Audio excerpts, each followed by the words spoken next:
সেন রাজবংশের রাজা বল্লাল সেনের নামাঙ্কিত এই বৃহদাকার ঢিপিতে ভারতীয় পুরাতত্ত্ব সর্বেক্ষণ 1982-83 থেকে 1988 থেকে 1989 খ্রিস্টাব্দের মধ্যে উত্থান পরিচালনা করে।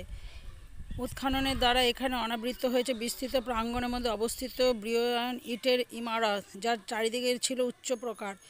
উৎখননে প্রাপ্ত প্রত্নবস্তুর মধ্যে উল্লেখযোগ্য হল পঙ্খের মূর্তি, পোড়ামাটির মানুষ ও জীবজন্তুর মূর্তি, তামা, লোহা, তৈরি নানা তৈজসপত্র, পেরেক ও নানান প্রত্যন্ত সামগ্রী। অষ্টম ও নবম শতকে ধ্বংসপ্রাপ্ত পুরাতন স্থাপত্য কীর্তির উপর পুনর্নির্মিত এই সৌধের উপর